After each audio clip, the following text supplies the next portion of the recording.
Ladies and gentlemen, there has been a conversation previously in Kenya where people are asking, is it going to be Kalenjins and Kikuyus just producing the presidents in Kenya? Now, in this video here today, I want to give a proper analysis on why we are going to have these two tribes, particularly the Kikuyus, dominating the presidency in this country.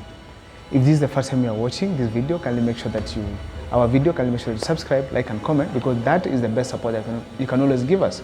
Let me dive in on the why we are going to consider why Kikuyus are going to become presidents now and then if the rest of the country is not careful. Now, first of all, the Kikuyus have always been very united. They have always been very united in the aspect that they have ensured that whenever they are voting, they vote as a team, as a block. You know, that unity that they have makes it cannot be compared with most of the countries in this country. It's only the Kambas and the Kalenjins who are slightly closer to them. But the unity they portray has always been very strong in that they give a leader from their region a strong starting base. Another thing I want to talk about here, it is because of the financial muscles that these people have from that region. Most of the Kikuyus, people from the central Kenya, are very wealthy, particularly the rich tycoons in Kenya are from that region. If they decide to fund someone to get into this seat, they can do that. Therefore, they give this person the muscles to challenge most of the leaders in this country. Another thing I want to talk about, it is their information. They are so much informed about why they should vote. Kikuyus can decide to vote for a certain reason, and that reason can be from the topmost person to the last person down there, and they'll vote for that reason. Last time to give an example, there's a time they hated Raila Amolo Odinga. There's a time they voted because Uhuru did not perform. There's a time they voted because they wanted change in Kenya, and they have been having a reason as to why they're voting a certain candidate in. Another thing I want to talk about is that these people, first of all, they are well informed when it comes to registering as voters. They register across. Therefore, they have huge numbers of voting power. That is almost 9 million voters. That means if they decide to put in a president and the rest of the country plays around, they'll be able to put in a person. You know?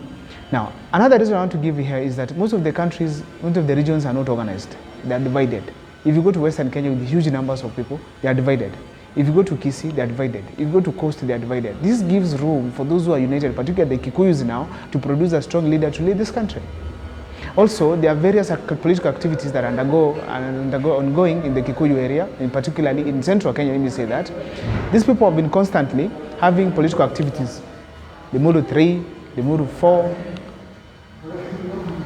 the Muru 3, the Muru 4, which are going to challenge most of the countries because they give their regions a starting base to go and challenge these other countries. They keep their region alive politically.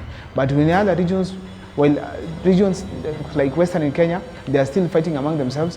These people are building their political base by ensuring that their people are constantly reminded on what they want and where they are going. You know, another thing, these people from other regions, we have young leaders who are coming up. The likes of Ndindi Nyoro, people are strengthening themselves politically, financially, politically, in terms of leadership, in terms of knowledge. Ndindi Nyoro is coming up very strong, showing that across the country, he is projecting himself as one of the presidential candidates. Even before it says it himself, most people are saying that he is capable, you know. That means that Kikuyus will always remain alive because they're always bringing up someone else. They're always bringing up someone else who can replace the one who is there. Now, the conversation is now on Gachagua out, Ndindi Nyoro in. That means that they are prepared politically to challenge any other person in the country. Where are we seeing this elsewhere? Nowhere. There's nowhere we are seeing this except in the regions like Mount Kenya, where people are prepared to inherit from those who are still there.